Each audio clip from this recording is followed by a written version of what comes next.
सट्टा बजा दिया।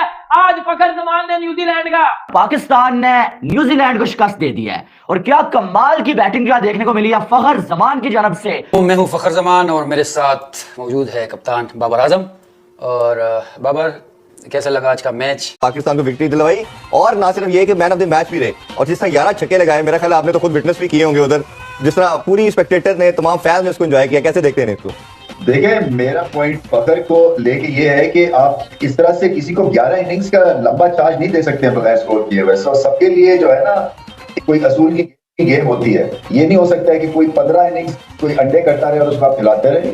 और फखर जमान ने आज ये साबित किया है कि पाकिस्तान का सबसे बेहतरीन खिलाड़ी जो है वो फखर जमान है। 401 रन का टारगेट दिया आज न्यूजीलैंड ने, और लग यूं रहा था एट हाफ टाइम कि this is going to be an impossible target to chase, but Pakistan victorious in the end. Wasim, what an innings there by Fakhar Zaman. बहुत लोग बहुत सारा मजाक उड़ा रहे थे कुदरत का निज़ाम, और आज आपने देख लिया कुदरत का निज़ाम क्या होता है, और कुदरत का निज़ाम बाकी आज चल गया। मैं पहले दिन से कह रहा हूं फखर जमान को टीम में ले आओ, फखर जमान को टीम में ले आओ। ये इमामे पर्ची को खिला रहे थे, आज फखर जमान ने बता दिया कि वो बड़े मैच का बड़ा प्लेयर है। मैं आपको बताना चाह रहा हूँ कि प्लान हमारा यही था कि मेरे बैक ऑफ माइंड में ये था कि अगर ये खड़ा हो गया ना तो हम आराम से चेस कर सकते हैं। ये मैं हमेशा कहता रहा हूँ कि इनके लिए पॉज इसलिए जरूरी था क्योंकि इनको इंट्रोस्पेक्शन का मौका मिलता है। कभी फॉर्म प्लेयर को आउट ऑफ फॉर्म जब हो जाते हैं तो क्या करते हैं आप जी, उसको आप पॉज देते हैं ना, ताकि वो जाके प्रैक्टिस करें, थोड़ा सा टाइम आउट ले, वापस आए और उसके बाद आगे फ्रेशनेस के साथ बिगिन करें। बाबर, कैसा लगा आज का मैच? क्या कहते हैं आप बताएं, आपको कैसा लगा? बहुत अच्छा लगा। वैसे जब अब्दुल्ला आउट हुआ तो थोड़ा सा था मेरे माइंड में कि यार अभी अगर, क्योंकि विकेट बहुत अच्छा था तो मैंने बोला यार हम लोग जो है ना दूसरे तीसरे ओवर से ही शुरू हो जाएंगे, लेकिन ये था। देखें, मैं आपको बताना चाह रहा हूँ कि प्लान हमारा यही था कि मेरे बैक ऑफ माइंड में ये था कि अगर ये खड़ा हो गया ना तो हम आराम से चेस कर सकते हैं। अगर हम 450 भी होता, 400 भी होता तो हम चेस कर सकते हैं, क्योंकि यही अकेला जब भी ये ऐसी इनिंग ही खेलते हैं हम 90% वो मैच जीते हैं। और जब मैं अंदर गया था तो इसने मुझे सिर्फ यही बोला था कि पिच बहुत अच्छा है, थोड़ा सा हम इस पार्टनरशिप को बिल्ड करेंगे, लम्बा लेके जाएंगे। और हमारी दिमाग में ये था कि हमने 20 ओवरों तक जाना है, लेकिन रेन का हमारे दिमाग में बिल्कुल नहीं था, क्योंकि क्लाउडी जो था वो बिल्कुल क्लियर था। और उसके बाद फिर हमने सडनली बादल आए और फिर हमने प्लान किया कि कितने ओवर में कितना चाहिए और क्या सूरत हाल है, तो फिर उसके साथ से हमने अपनी बैटिंग की। और उससे पहले भाई मेरे ने काम स्टार्ट कर दिया था। और हर एक चक्के के बाद क्या कहते थे? मैं इसको कहता था फकर ठीक है कि लग गया है, कोई मसला नहीं, एरिया में आएगा तो गो फॉर इट, लेकिन ज़बरदस्ती नहीं। मुझे कहते थे ठीक है, लेकिन ज़बरदस्ती भी मारे इसने काफ़ी। तो मैंने कहा भाई तू खेल, बस तू अंदर रह, जैसे मर्जी खेल, बस खेल तू। तो माशाल्लाह one of the best innings. वैसे विकेट बहुत अच्छा था, अगर सही बताएं तो अभी तक सारे मैच जितने खेले मेरे में सबसे अच्छा विकेट ये था।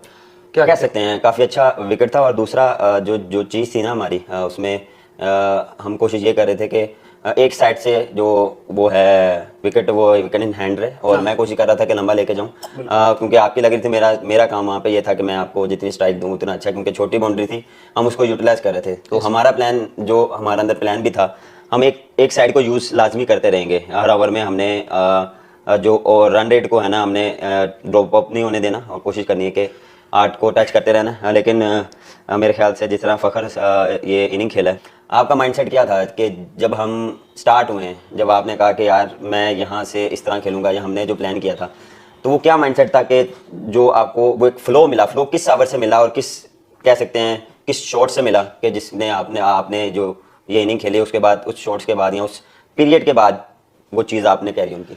लेकिन दूसरे ओवर में ही आइडिया हो गया था कि विकेट बहुत अच्छा है, क्योंकि अगर जहाँ पे साउदी और बॉलिंग करते हो और वहाँ पे अगर उनका स्विंग ना हो तो इसका मतलब है विकेट अच्छा ही है। तो मैंने अब्दुल्ला के साथ यही बात की, विकेट बहुत अच्छा है, 4 ओवर गुजारते हैं, क्योंकि 2 ओवर जब बॉल से हो जाते तो फिर वो बिल्कुल जो हल्का फुल्का स्विंग होता है वो भी खत्म हो जाता है।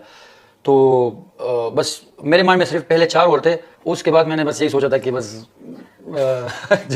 से स्विंग हो रहा था, आपने होने नहीं दिया। हाँ, तो यही है ना कि अगर आप एक आधा मार देते हैं तो फिर बॉलर अपनी जगह छोड़ देता है। तो यही चीज होती है आपकी नहीं, ये आप मुझे एक बात बताएं, चले इनिंग तो हो गई, इफ्तिखार का बताएं कि वो जब आया, कभी रिजवान को कहते हैं नया बॉल ग्रिप होगा, यार नया, मतलब कि बाबर से बात करें कि नया बॉल तो ग्रिप होगा, उसके बताएं वो क्या कह रहा था?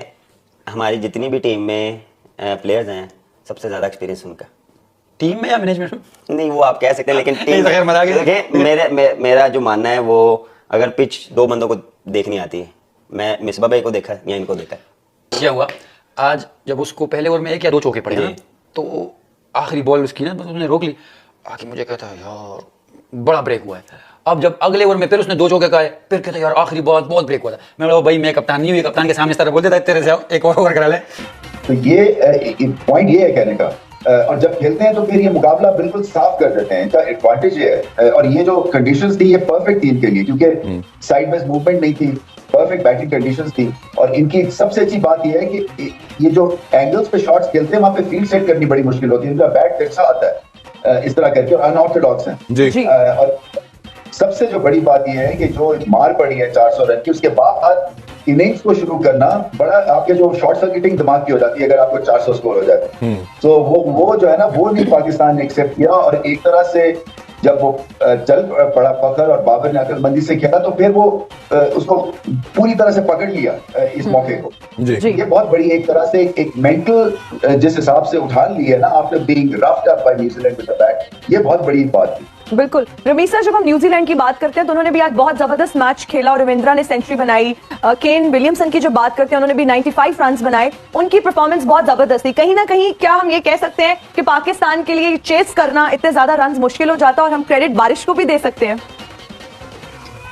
देखिए पाकिस्तान डिजर्व करते हैं ना, 25 ओवर्स तक आपने 200 कर दिया, ये बहुत बड़ी एक इनिंग्स है। और ठीक है गॉट आउट ऑफ जेल वाली सिचुएशन तो थी, क्योंकि पाकिस्तान का प्रॉब्लम ये है कि इंडिया के अगेंस्ट भी 150 पे 2 आउट थे और फिर 190 पे ऑल आउट हो गए। सो हमें कुछ पता नहीं, असल में 2 तो परफेक्ट या 3 बैट्समैन परफेक्ट खेलते हैं, सिचुएशन को सामने रख के 6-7 अपने अलग ही पेस के ऊपर ऑपरेट करते हैं। तो ये नहीं है कि आप कोई आपको पता हो कि नहीं अगर 200 कर दिया है तो अगले 200 में कोई ड्रामा नहीं होगा, ऐसे कहना बड़ा मुश्किल होता है। सो बारिश का फायदा तो है, बट ये जिस तरह से सेटअप किया हुआ था ये हैरानकुन था।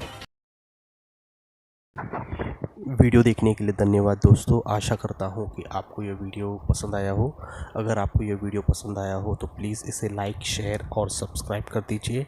वंदे मातरम, जय हिंद।